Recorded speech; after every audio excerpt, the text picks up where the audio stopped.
From wherever we are, we acknowledge the traditional custodians of country throughout Australia, recognising their continuing connection to this land, its waterways, the stars in the skies since time immemorial. We pay our respects to the elders, knowledge holders, and to all the generations of First Nations peoples who have nurtured their unceded sovereign lands for over 80,000 years and continue to do so today. G'day, I'm your host Charlie Arnott, an 8th generational Australian regenerative farmer. And in this podcast series, I'll be diving deep and exploring my guests' unique perspectives on the world so you can apply their experience and knowledge to cultivate your own transition to a more regenerative way of life.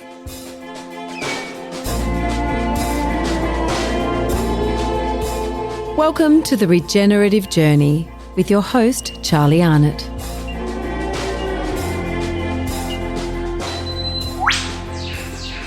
G'day, welcome to the Regenerative Journey and welcome to California, is where I'm doing a bit of work in a quiet moment.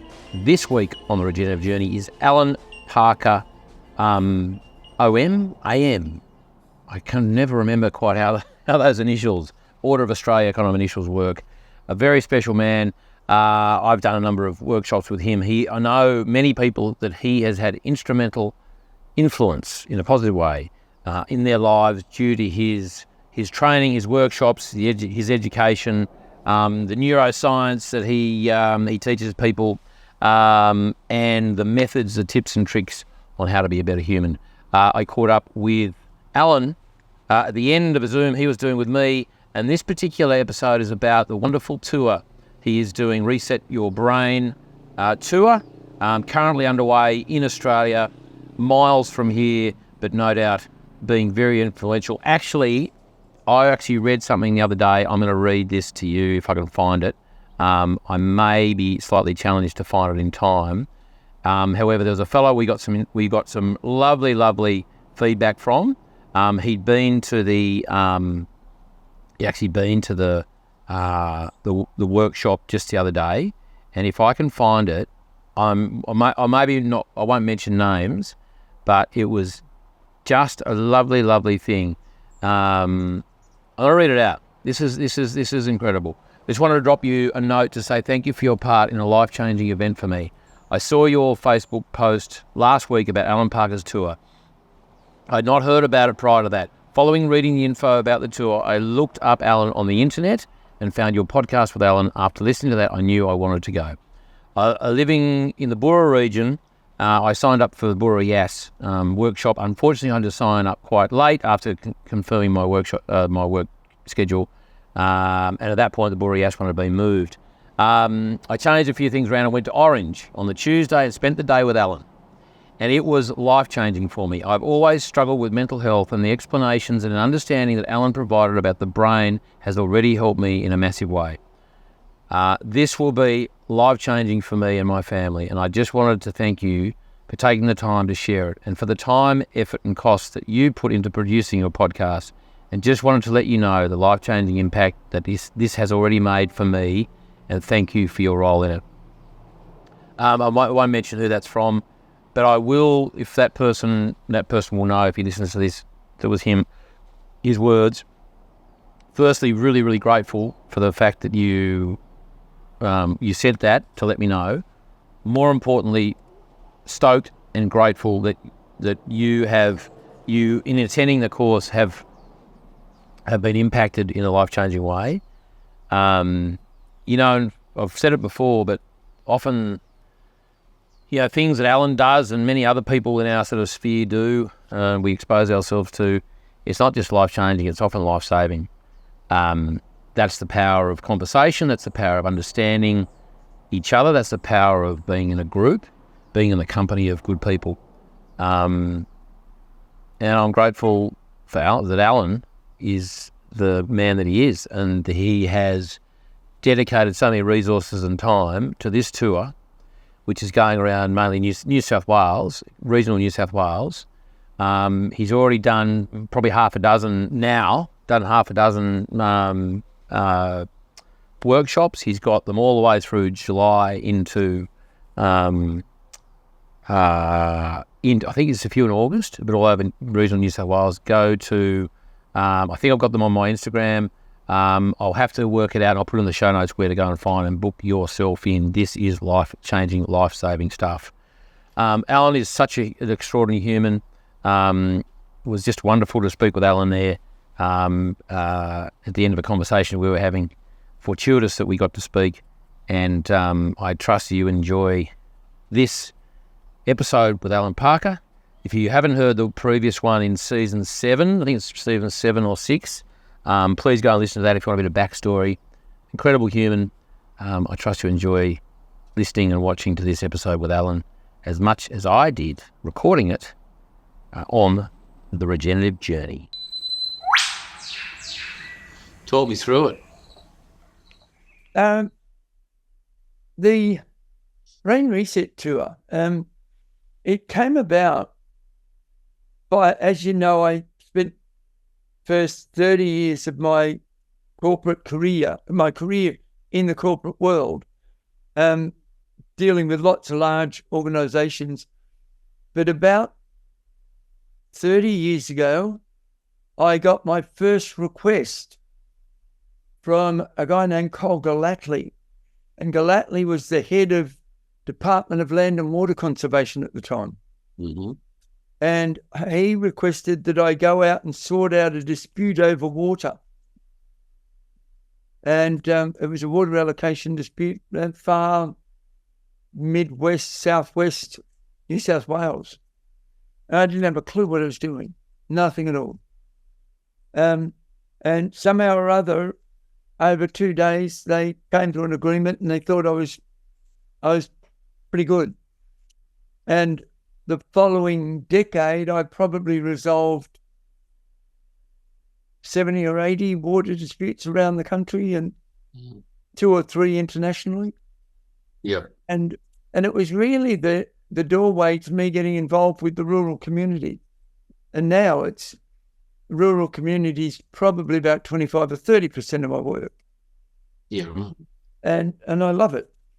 And up until about 10 years ago, I used to describe the difference between the two as this: that the stress levels of the corporate were so high and they were so unaware of it and it become so normal that they actually thought it was okay. And I watched the rural people, much calmer, much more settled, slower pace, usually more likely to be leading what you'd call a classic healthier life. Stress levels lower. And then over the last 10 years, I've watched it rise. And since COVID, and just before COVID, all the dreadful droughts, and then fires, and then floods, and I've watched the rural community actually go past the corporate people, and a lot of it's because they experienced tough stuff that the city people didn't. And now you've got rising interest rates. You've got you had the China embargoes in rural that had a big impact. And there's a lot of things that are what we call stressors that the country people have suffered and are now a more stressed community.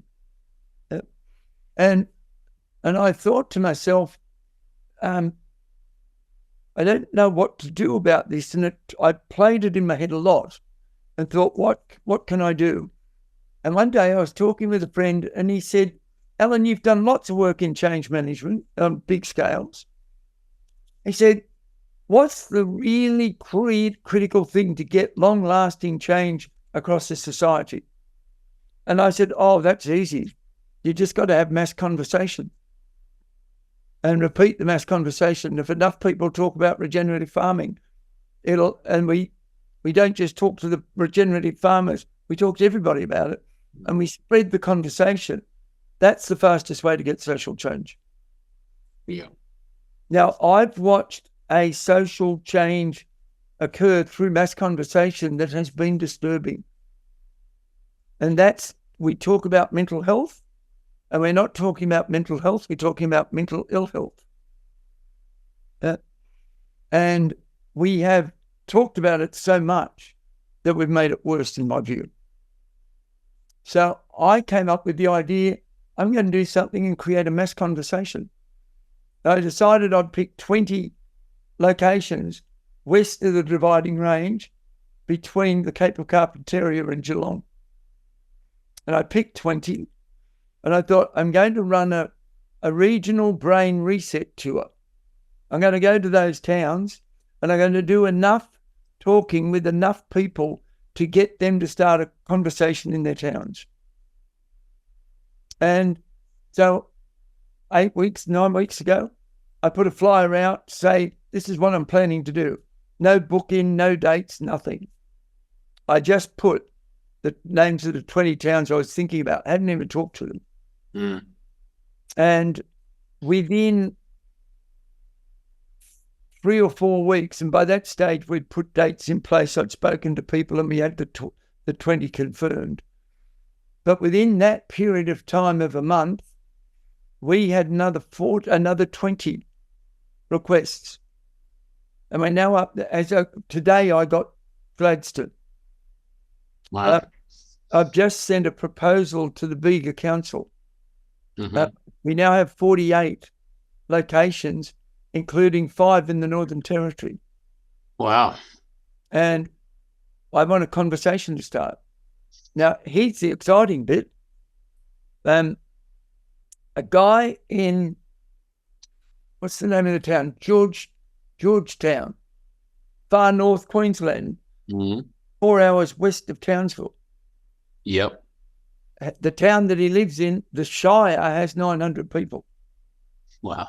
He committed to me that he would get 100 people in the room so that he had 10% of the population or one person from every house in the Shire. That'd make an impact, wouldn't it? Isn't that? And he's on the way. He's moving close to it. Yeah, well, That inspired me. And when I spoke to Bega, they wanted me to come and do a separate one so it doesn't fit in. And I said, look, if you do that, my recommendation is you're going to have to pay me to go and do it. And then you can organise it and get all the people in. And if you can get 100, 200 people, then, it's a very low cost investment. And they said, yes, what a good idea. One of the women in that group had been subscribing to my 4 to 8 minute videos for the last 2 years.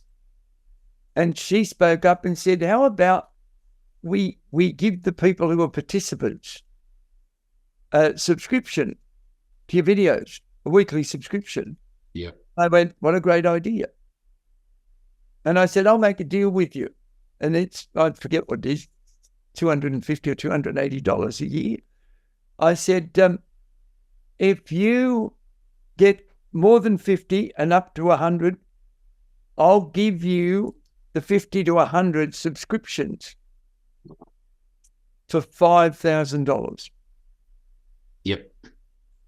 And she went, oh, that's amazing. She said, I can't say yes to the money, but I'm going to see if I can get them to say yes. Yeah, cool.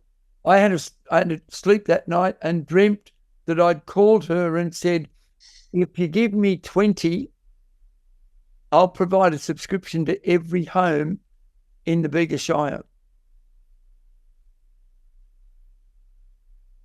What happened when you woke up? I sent the second shot at the proposal. Yeah, nice. Yeah. And that was the council. That was the Bega Council. Yeah, that's got to change some thinking. That's got me. I got this guy who wanted me to do Gladstone, Queensland Gladstone, not New South Wales. And when we finished the meeting and agreed on what we were going to do, I then threw the idea at him about how many people in Gladstone, and how about we provide them all, every house. Yeah. And he's gone off going, wow, that's an amazing idea. Now, if I can get 10 places to do that, and Burrawa could be one. And in fact, if we can get 25 people to Burrawa, I'd be willing to provide every house in the town and the region.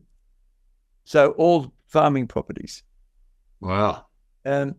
So that they've got their own conversation and their own course in how to have better conversations. Yeah. How to manage their health and their brain more effectively. It's almost like the whole town's doing a degree at the same time. Well, I mean, that's a good thing, Alan, that it's one thing for someone to come into a town and put on a workshop for a few hours, and people get value out of that. Yes. But it's what happens next, isn't it? Yep. You know, it's like they go home to the spouse who wasn't at the meeting and they start talking about something and they go, "What are you talking about? That's crazy," you know. And then the conversations peter out, you know, and then before you know it, they're back to their old ways and their old thinking. Yeah. And I guess your intention is not to. This isn't about brainwashing, or not. That's the wrong word. This is about having, as I say, having conversations which are incited by curiosity. Yes. In some ways, they're also going to be the motivation for some people. Is also going to be some pain, right? You know, that they've gone, "Oh shit, this is something I clearly need to go." Or my spouse has said, "You need to get along to this." Yes. And it doesn't matter how they get there at the end of the day, as long as they go. Yeah. And if you're as generous as you are, and clearly, and enabling them to continue that conversation post that meeting, I think that's amazing. What would tell us, Alan? What's the, without giving too much away, what's sort of the agenda? How is it going to work? Like when someone turns up going, "Oh, this bloke Alan Parker I've heard a bit about," he's going to have conversations about rebooting something. Like what can they expect? And maybe as importantly, when they leave that, what will they have? Yeah. What will they have? What tools will they have? Yeah. I think, Charlie, you know, I'm a nerdy neuroscientist and behavioral scientist, and, you know, I can run a course for 10 days. But I think what I've done in this one is gone, if I synthesize it down, I tell them 5 things about how the brain works so that they get some of that, but not much. But just enough for them to go, "Wow, my brain, I've got more control over my brain than I thought I did." That's number one. And we now know scientifically that's the case. Number 2 is, what are the 3 or 4 things I can do every single day without adding extra time, no cost, simply that if I do those things, I'm going to have a healthier brain that's going to go longer in a good fashion, in a good functional way. You know, we have a dementia rate of increase that's at a staggering level. And there are 3 or 4 things we can do that actually reduces the likelihood of that happen. I'm going to show people 3 of those. There are 3 things about how we do and don't have conversations. And I'm going to just simply go, here's 3 skills that if you do that, you'll have good, better, calmer, considered conversations. And if you stop these 2, your life will change. Wow. And then I'm going to get into what's the impact of fruit and vegetables, which produce antioxidants, and antioxidants clean out what are called free radicals in the brain. And if we do exercise and have enough antioxidants, it produces a substance called brain-derived neurotrophic factor, shorthand BDNF. And BDNF stimulates stem cell growth in the brain. So the combination of exercise and antioxidants will actually grow new neurons. Scientifically, absolutely known. That's and awesome. If the average person gets that, their likelihood of holding a good, healthy brain for longer is unquestionably mathematically likely. So, quick summary, and you can tell I'm just a little bit excited about it. I know. Well, we have been sort of talking on and off about it for a little while, Alan. And so the good news is practical tools Yes. and principles to literally take home and use around the dinner table. Yes. I'm interested. So you've got conversation tactics. Yep. You've got, reference food as a Yep. source of nutrients, and so that Yep. tactic, and exercise. Exercise. I wonder which of those. Sleep. Go on. Sleep. Okay, so sleep. Well, everyone's got to do that, but people have varying degrees of success and sort of sleep hygiene. I'll teach them about 2 pieces of the brain that'll improve their sleep. Awesome. Reduction of stress. Yep. And if you've got sleep and reduction of stress, you've got better memory. Yes. Yep. Less hazy. I'm wondering which one, being the devil's advocate, which one might not get more pushback, but I'm wondering what conversations or questions or oh, that's bloody weird or whatever. I mean, there's conversations, there's food, and there's exercise. Yeah. I wonder which ones of those three I think people will find the hardest to kind of swallow. Food and exercise, people have been fed so much information and so much incorrect information about it. I'm just going to throw out 4 or 5 of the myths and give them 3 or 4. If they understand that having a cup of green tea and an orange, which produces enough antioxidants to remove free radicals, if you did nothing but have a green tea and an orange every day for the rest of your life, your mathematical chances of not having dementia are greater. They're right. So they're tiny things, practical, simple, and throw out the word diet. Yeah.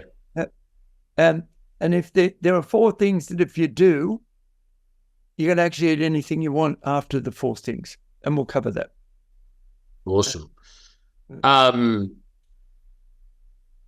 can't wait. That's going to be fantastic. Where are you at Burrawa? Remind me, you at the Ex-Services Club or the Rec Club? Which one? Ex-Services Club. I haven't got a list of any of the venues at this point. No, that's okay. I will get those at 5:00 this afternoon. Yeah, cool. Jump on the plane in the morning. Well, I think you're at the Ex-Services Club, given the conversation we had last time, and it's great. We just had a 2-day introduction to biodynamics workshop there, just the morning sections, and the afternoon we came out here to the farm. Yeah. And you are at Glenmore House for the kickoff of the tour. Glenmore House in Camden on Wednesday. Our good buddy Mickey Robinson there. Mickey and Larry are our hosts. Yeah. Yeah. That's great. Yeah. Well, so have you been to Glenmore House before? No, it's my first time. Oh, it's amazing. What they've done there. Incredible. Yeah. Well, please say good day to them from. I will. You will. Charlie, such a joy. Oh, always good to have yarns with Allan. Allan Parker, Allan Parker. I can't wait to see you on Monday. We're flying overseas on the Tuesday, so yes, I remembered that. Yeah, so I can pop in the morning, but we have to get ourselves to Sydney that day and other things. But can I just congratulate you on having the courage and the motivation, the drive, the momentum to do this, because you don't have to. No one's put you up to this. I mean, people have maybe suggested this and that, but you pulled all this together. It's clearly got legs when you start with 20 and end up with 48 without too much more effort, because it's such a compelling offering. Yeah. And I wish you all the very best with it. And I trust and I know that the impact will be great. And not just because you're going to sit around and talk about stuff for a couple of hours every time you go to a venue, but with your generous offer to give people access to some gold, your subscription offer post those workshops. So that's great. It's very generous, and it's a mark of the chap that you are. And I look forward to seeing you on Monday. Ditto. And a joy as always, sir. Thank you. Thank you. Thank you, Allan. We shall be in touch. This podcast is produced by Rhys Jones at Jaeger Media. If you enjoyed this episode, please feel free to subscribe, share, rate and review. For more episode information, please head over to www.charliearnott.com.au.